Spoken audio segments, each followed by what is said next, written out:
Happy Tuesday, everybody. I forgot what day it was for a moment. Welcome to the next in the Complete Wellness Community Forums. We are here to serve you in any capacity that we can. In these forums, we're here to help you with questions, with issues. Monday night is coaching. We're happy to help you with coaching questions and issues. Last night, there were a couple of really interesting questions about maintaining the energy. That was an interesting question. Thank you for whomever sent that in. There was another question about, I don't remember. But Monday night is the coaching. Tonight is functional wellness. And tomorrow night, all at 7:45 p.m., tomorrow night is stress resilience with Jan. We're going to be transforming these forums a little bit. We've had some questions and recommendations and suggestions in how to make them better and more effective. So we're going to be transforming them a little bit. Stay tuned for how we're going to do that. So tonight is functional wellness. And you might notice I'm here by myself tonight because Diana is not able to be with us tonight. So I'm running the show by myself. So the first question is,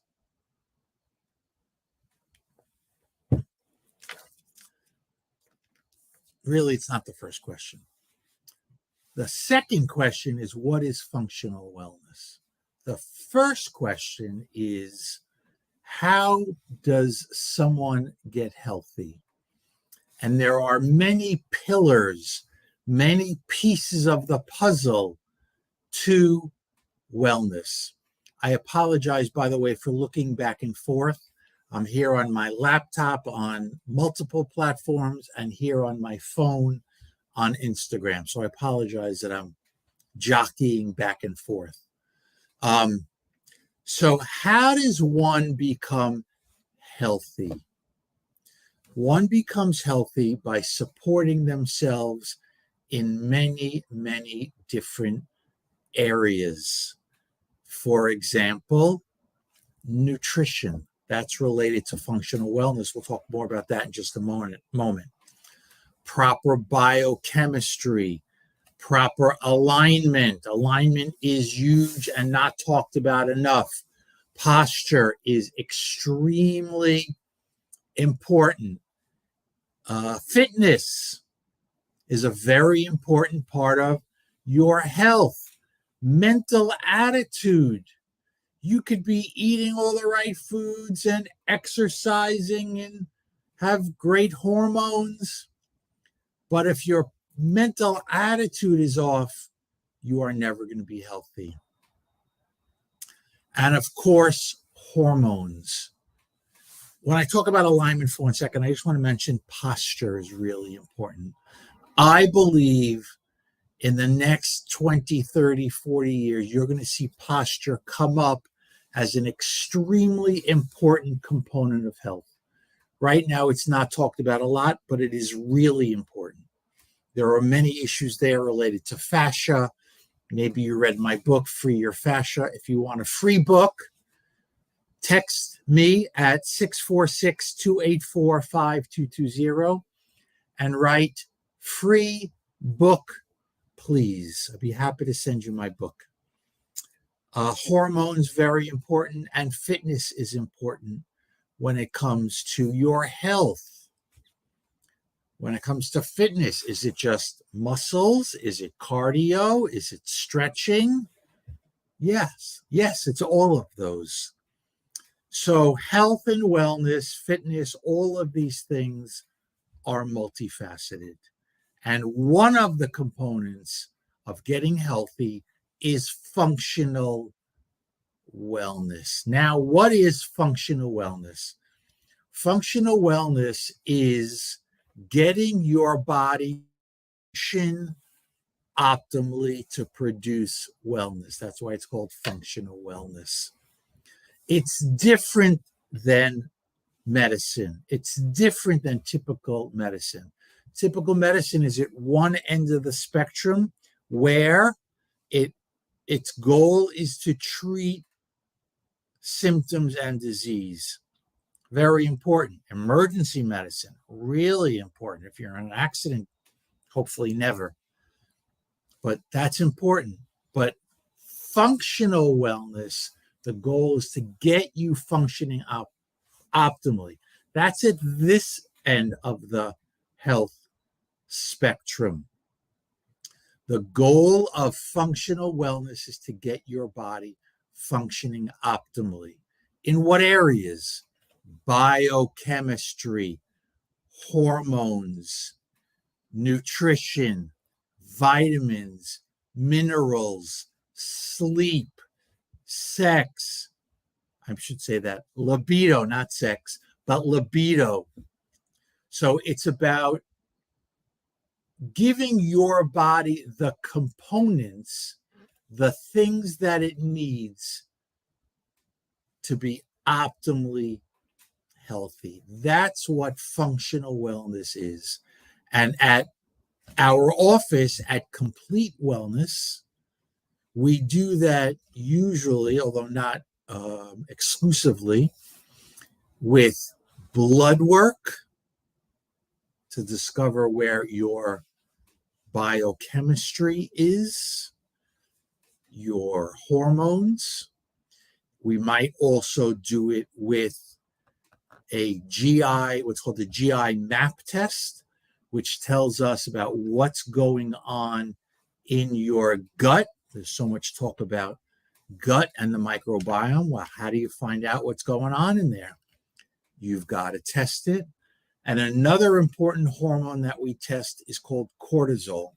Cortisol famously is the stress hormone, and we test that as well because people can come to us and be doing things perfectly. But if they are so stressed that their system is completely upset, the doing of the things perfectly is not going to produce the desired results. I'm not going to say it's not going to do anything, but it's not going to produce the desired results. I want to say that again. If you are so stressed about trying to do everything perfectly, your body will not respond to those things in your desired way. So that's a really important piece of this puzzle. So we test that, as I mentioned, we test the stress hormone called cortisol with a saliva test. Very often, medically, when they test your saliva, you will do the spit test one time during the day. In functional medicine, we test it throughout the day. How come? Pray tell.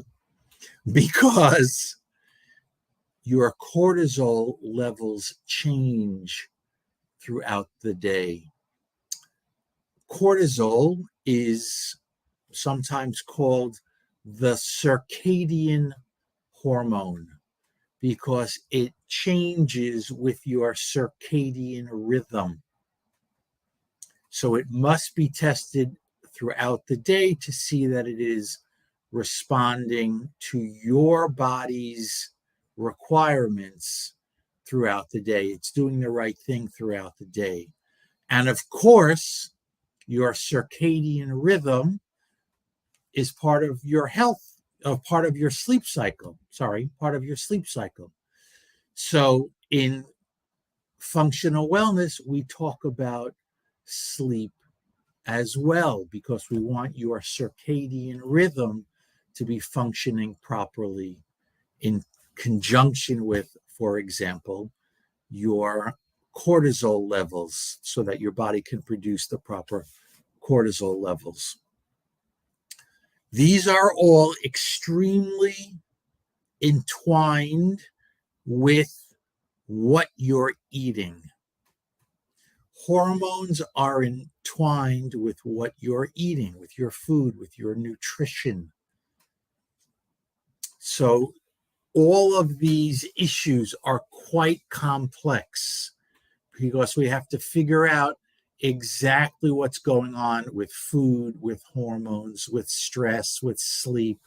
There are many variables in functional wellness.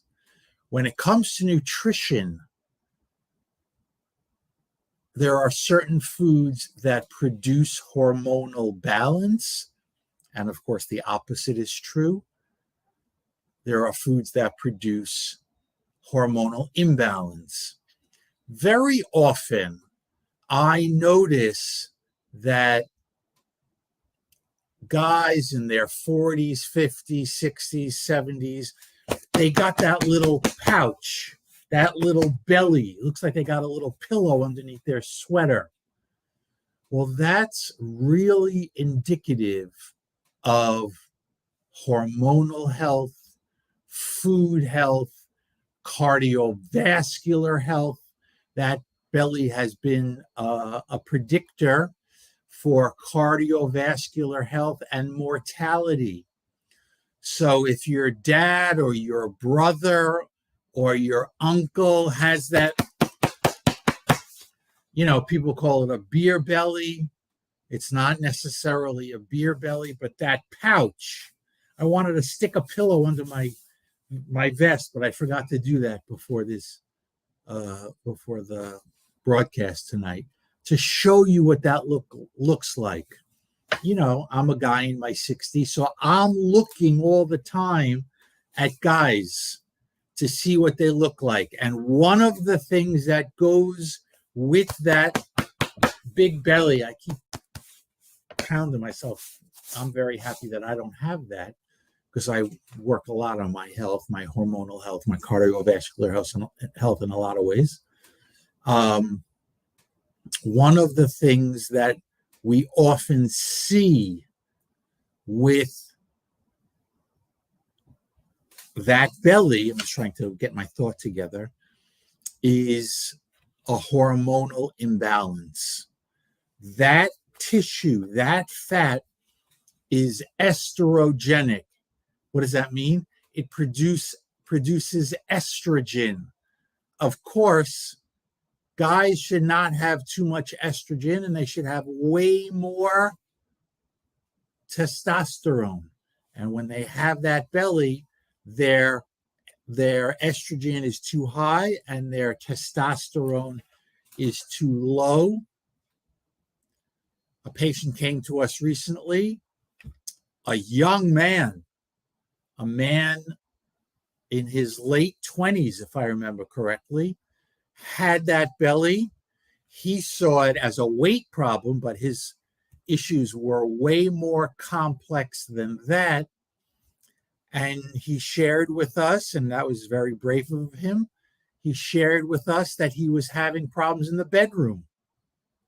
Now, of course, there are medicines that you can take that help you in the bedroom, but don't you also want to make sure that your equipment is capable of functioning properly? Speaking to guys or girls, to make sure, that you want your equipment functioning properly. Hormones are a huge issue. What you eat is very important to your hormonal balance. What you eat is very important to your muscular production. Carbs are not great for producing muscles. Muscles are really important because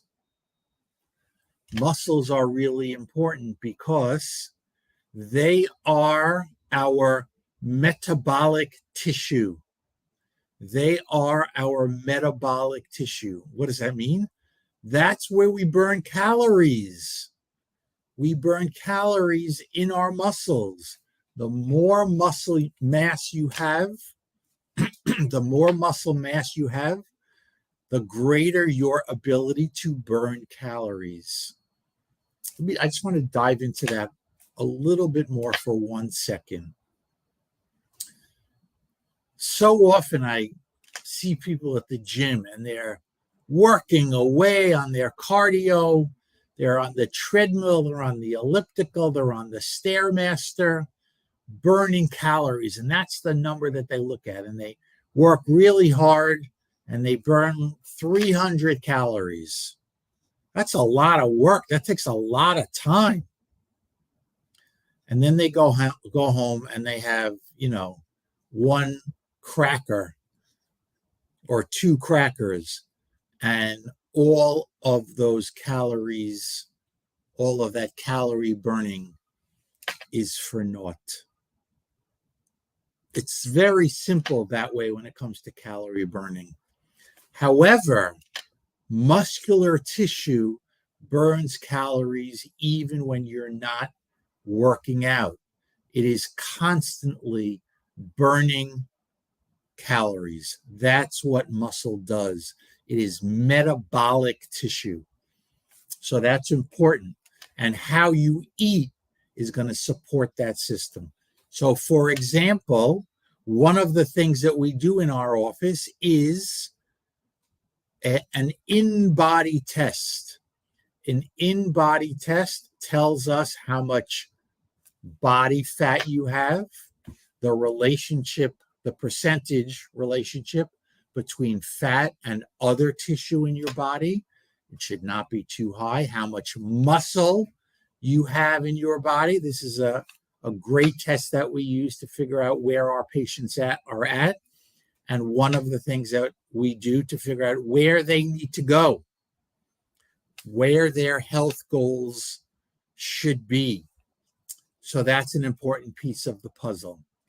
So what you eat, your nutrition, your hormones, your fitness, your alignment, your biochemistry, your vitamins, your minerals, evaluating those areas and figuring out how to optimize all of the pieces of the puzzle, because everything has to function together. Everything has to function together in order for you to have optimal functional wellness. Think about a car. It's sort of like a car. Your tires might be in great shape.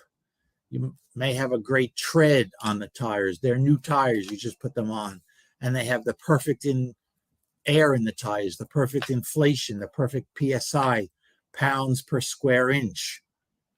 But you got no oil in the engine. You're not going to drive that car very far with no oil.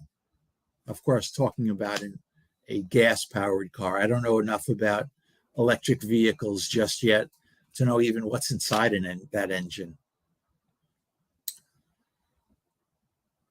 So functional wellness is really important. And in our office, we figure out how to get you functioning optimally, whether it's with blood work, whether it's with cortisol, saliva testing, whether it's with poop testing. Poop testing being the GI map testing, we call it the poop test. And also listening to you, asking you a million questions about what you might not even think is relevant to your health. A million questions. The first visit with Diana is usually an hour. Takes a long time to figure out exactly what's going on there.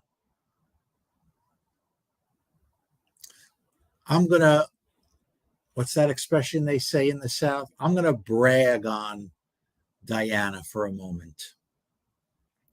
Diana has been a great addition to complete wellness.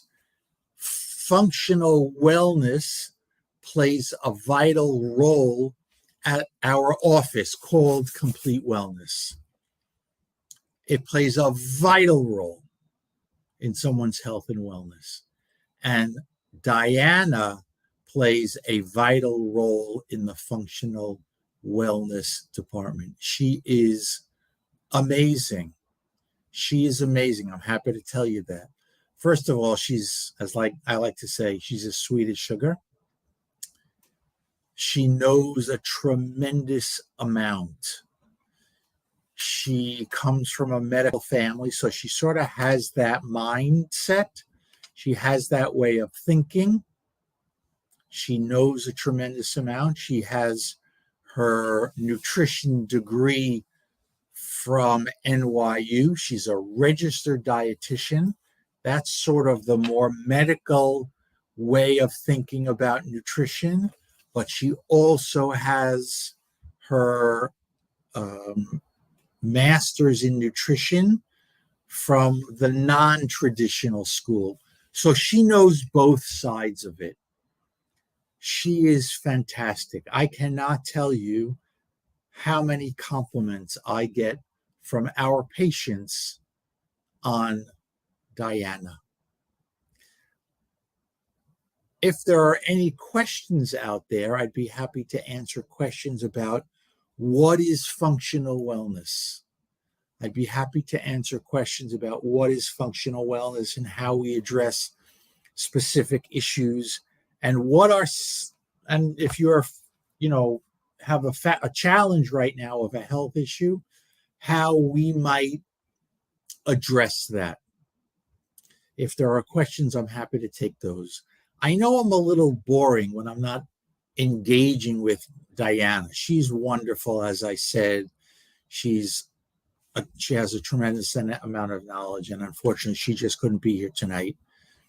So I apologize for my droning on with my boring voice. If there are questions, I'm happy to take those. If there are issues, I'm happy to take those.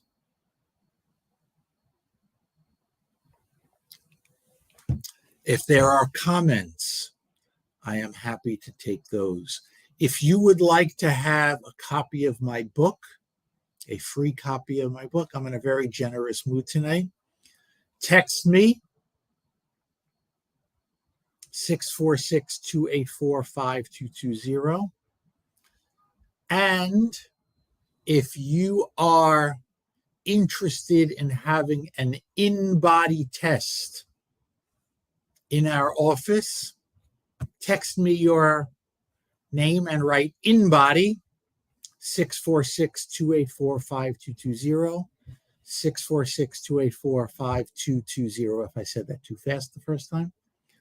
And I am happy to gift you an in-body test. Thank you, support staff, for putting that on the screen. 646-284-5220 for a free book, my book called Free Your Fascia. There's a lot in there. There's a lot in there about nutrition as well. Let me tell you a little bit about one of the nutritional pieces in my book. My book is about fascia. Fascia is the very complex connective tissue in our body that has come out in recent years that is one unit. It is one complete unit. So if you have a problem in your fascia in the top of your head, it could affect you in your feet. It could affect you in your shoulders. It could affect you in your back. And one of the things that affects